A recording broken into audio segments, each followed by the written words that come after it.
Welcome to the Heal and Restore podcast with your host, me, Randy, and of course, the ever most beautiful hostess with the mostest, my wife, Cathy. Well, thank you, honey. Well, of course. It's important that I let you know on a daily basis how beautiful you are. Thank you. And you do. You do a good job of that. And it's not only this outer beauty you've got that you've always had, but it's that inner beauty that just it radiates in you. Thank you. Okay, that's the most important.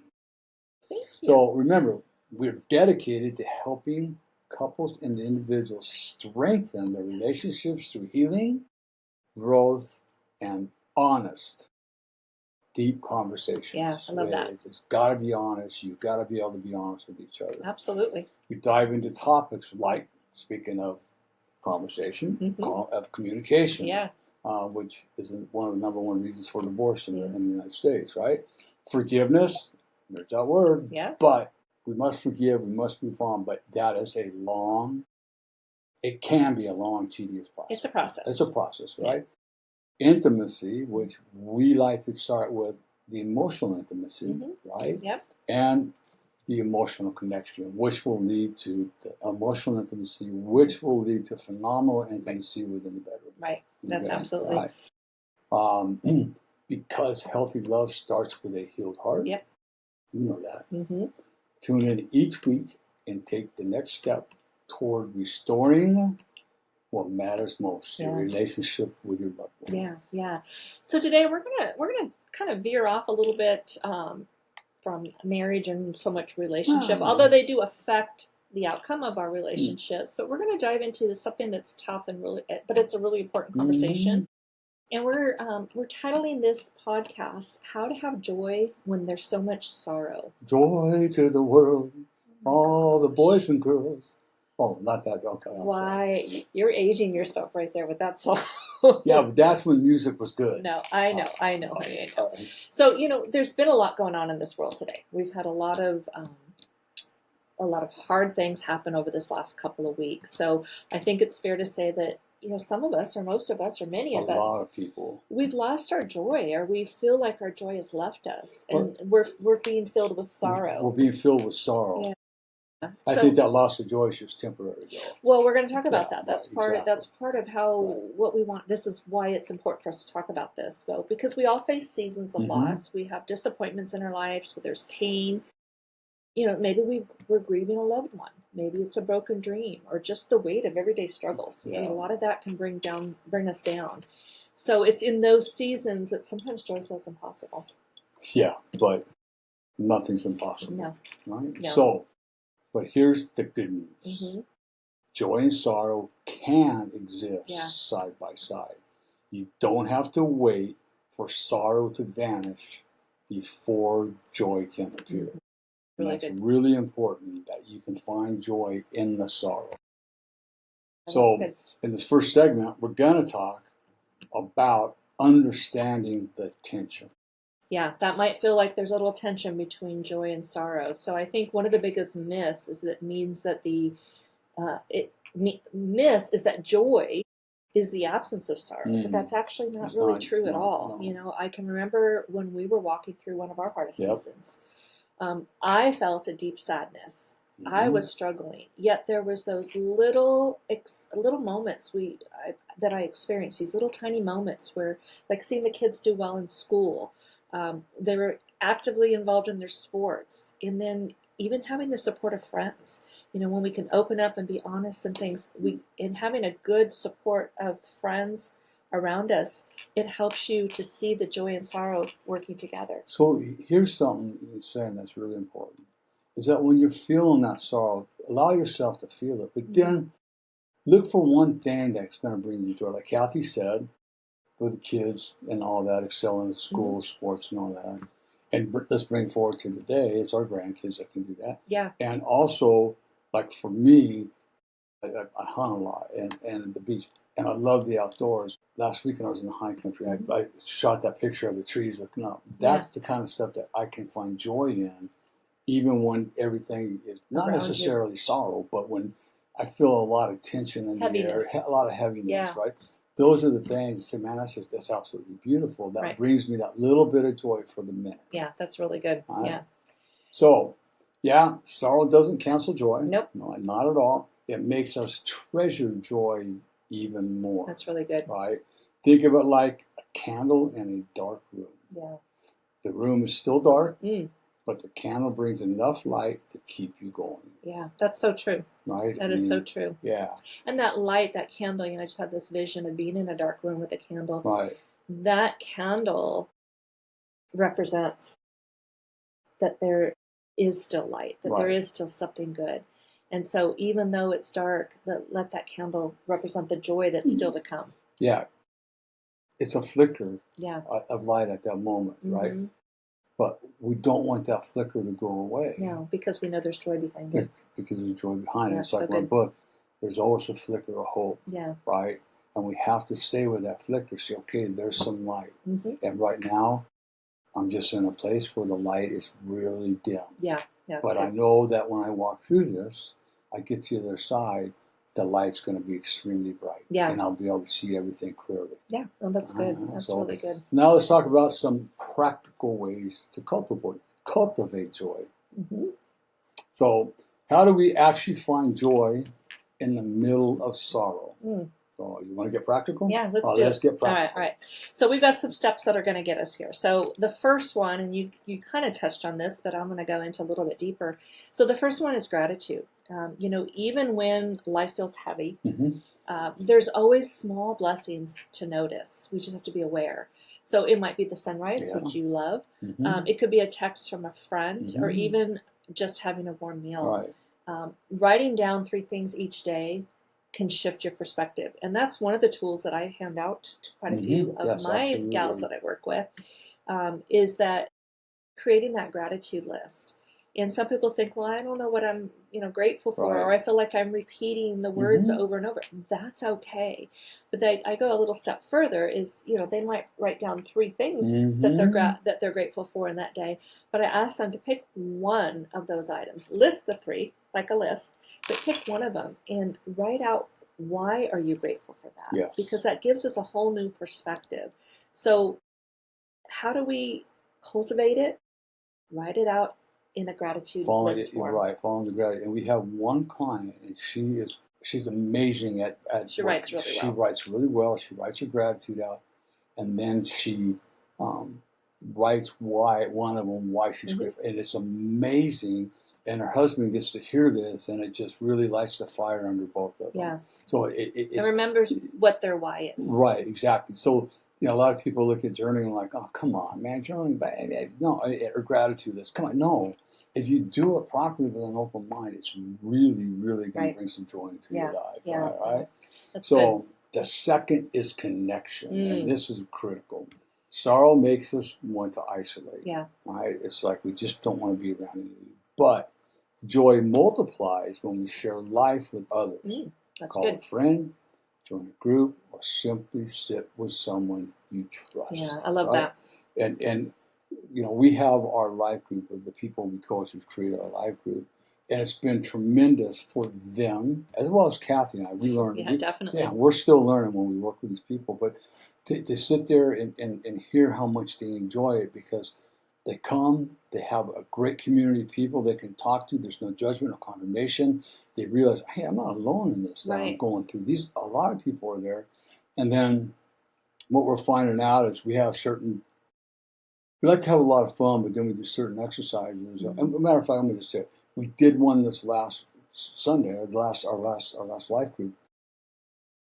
Cathy was great at this. She found a bunch of questions, and she put them in a bowl, and we took the bowl around, and each person pulled out a question, read it, and then they were able to dialogue about it. Yeah. And the whole group did it, and it was just like amazing to see how open everybody became, how receptive everybody was, right? And it related, no matter what, the question related to everybody. Right. So it's I'll just add to that, we're talking about connection here, and how the value of connection when we're trying to find joy.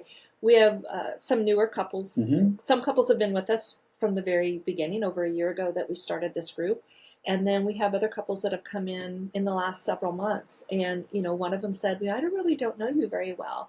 So I think this would be a really good thing to do. And so we spend about an hour going through the questions. And I had enough questions lined up that we made it around the group once. And then I said, we can continue if you like. And they're like, well, yeah, let's continue. So we did a second round again. And at the end of the second round, everybody realized how they got to know each other even better. Yeah, when we say know each other, it's really knowing each other in a deeper, intimate way. Right. And it really, again, that's a way knowing their heart, knowing their struggles, right? And then Cathy and I were there to, when they're talking about the struggles, be able to let them all talk and then say, hey, you have grown so much, right? And you're still working on this. So we were there to affirm their growth, right? Again, they need to hear, hey, you're doing a great job. Yeah. Even if it's just little tiny baby steps, they have to be celebrated. Right, but and that's what brought the connection there. So, and we don't know what everybody walked in with. So if and it was a heavy week. So a lot of us were feeling the heaviness of the week, but that actually brought, we were able to hold sorrow and joy in that moment together. Exactly. The other one is one of my favorites. It's one of my love languages. Is the number 3 is serving others. Yes. And so sometimes the best way to lift the weight of sorrow is just to bring light to someone else. It doesn't have to be a big thing. It could be a smile. It could be a note, a meal, a text.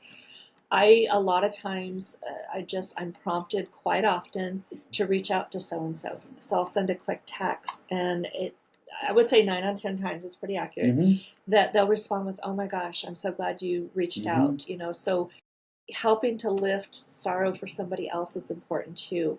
But it also reminds us that we still have a purpose. And that's what the life group does for me. I love serving others. So to be able to open my home, to come up with a theme, an idea, a meal plan. Which you're great at. I love doing it. It brings me joy. So even there, and I'll be honest, there's times I'm like, oh, it's Sunday and we have our group and I got to do all this. And sometimes I'm just not, I might be in a little low. I might be feeling a little down.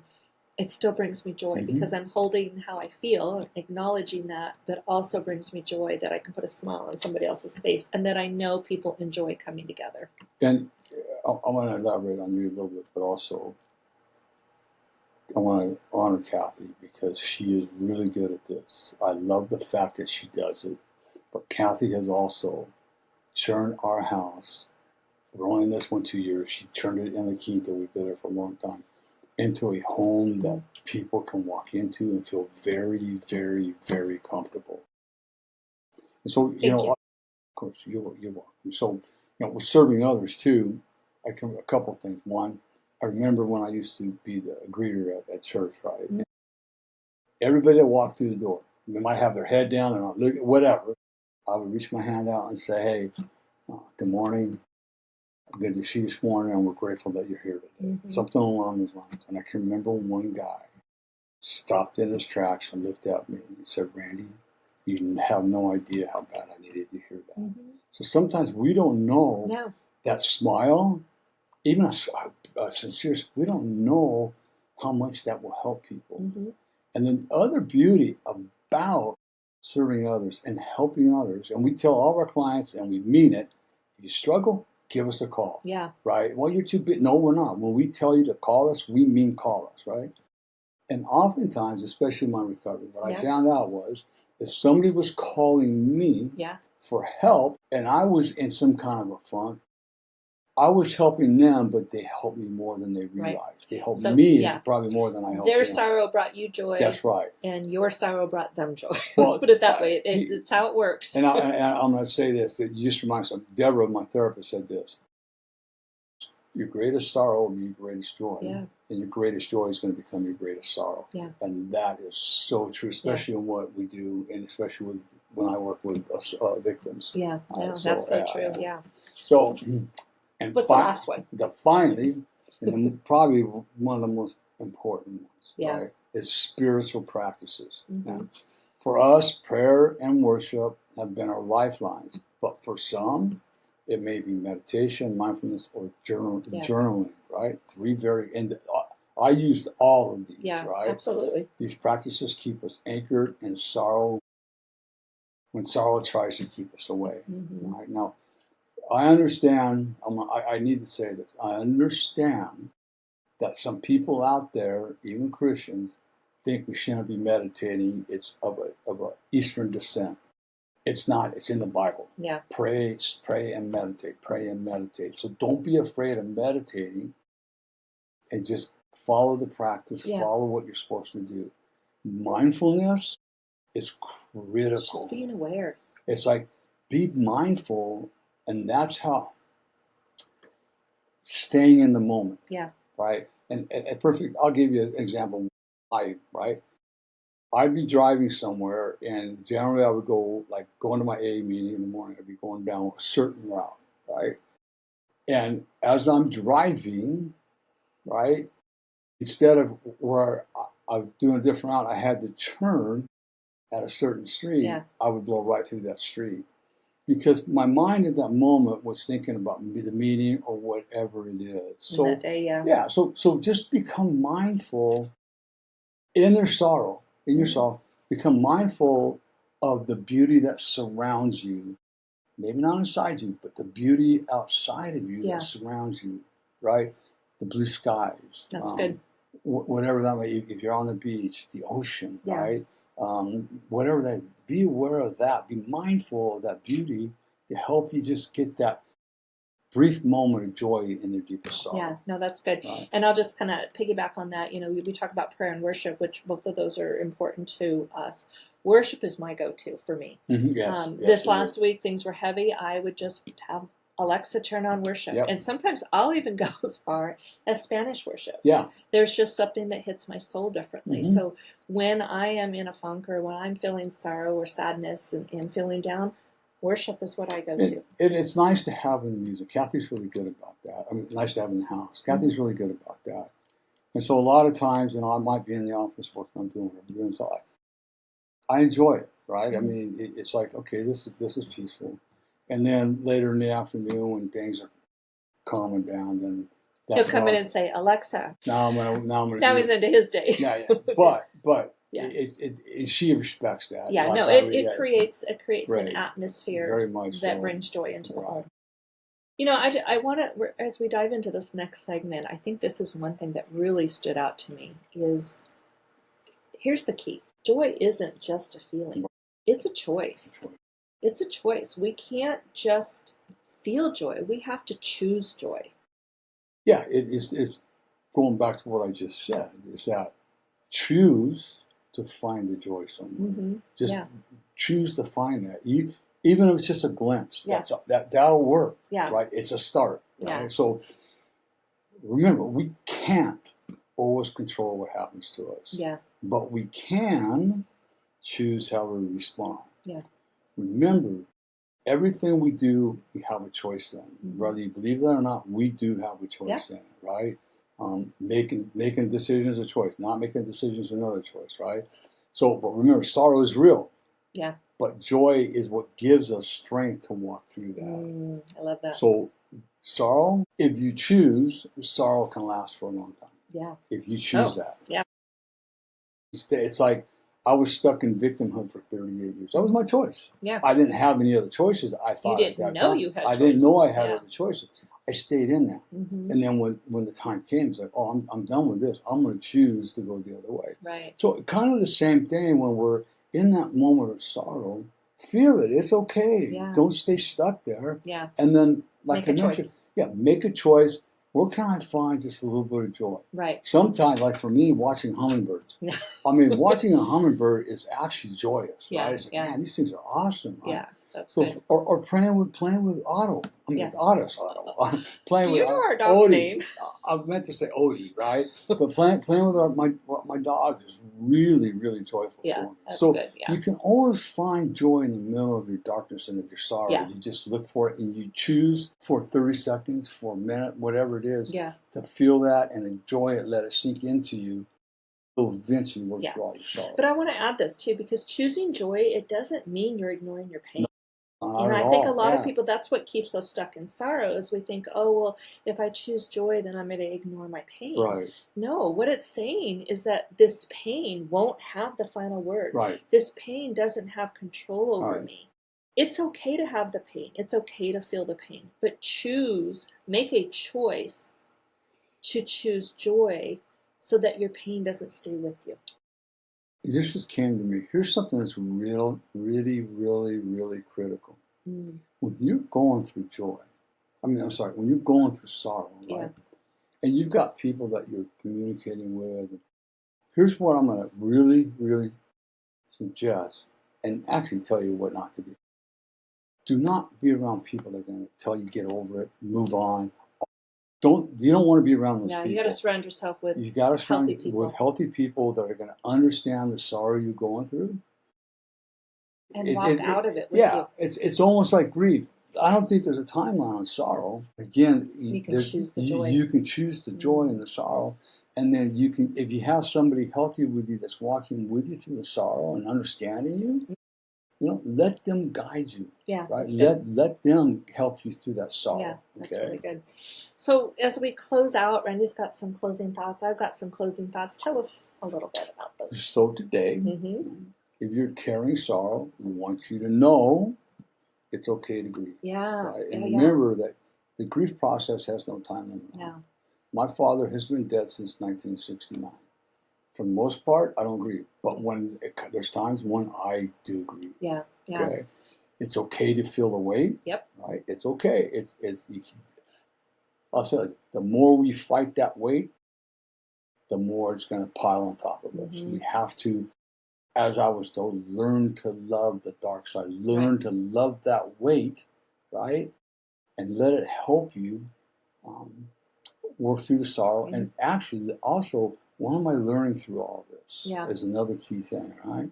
So feel the weight. Feel the weight, but also know that joy is still possible. Yeah, I love that. Okay. Joy is always possible. Always possible. So, what we want to do too is we want to be able to look for small glimpses of the joy, because it's always going to be there. And then invite others into your journey. And that's what we talked about.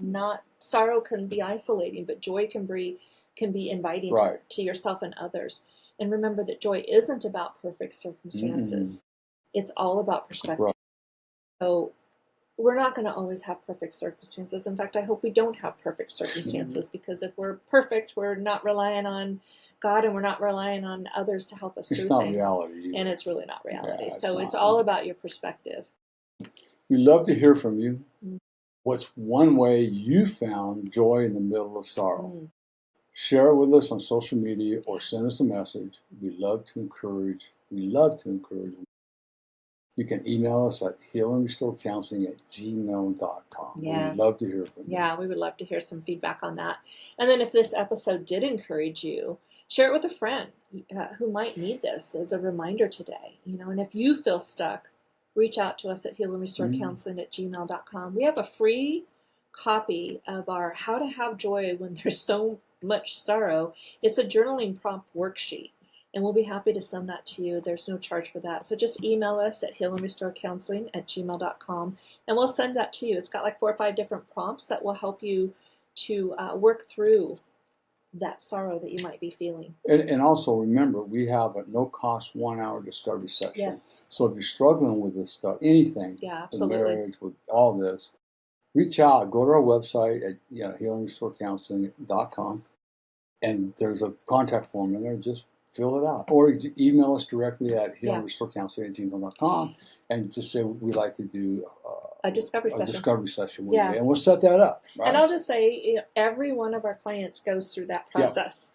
We do not take on a client without going through the free discovery session. We want to make sure that we're a right fit for you and you're a right fit for us, that we can journey with you on this. So please reach out. We're here to help you. You don't have to do life alone. No, the reason we do that too is a very intimate connection between. We have to build that relationship. We have to build that relationship. Yeah, absolutely. Okay? So, again, thanks for joining us on the Healing Restore podcast. Until next time, keep choosing joy, even in the midst of sorrow. Yeah, that's great. Yeah. Okay, is that it, baby? That is it. That's beautiful. Another good one, huh? Yeah, I like that. So remember this: if nobody tells you they love you today, Randy does. Cathy does. More importantly, God does. Have a great week, everyone. Be blessed.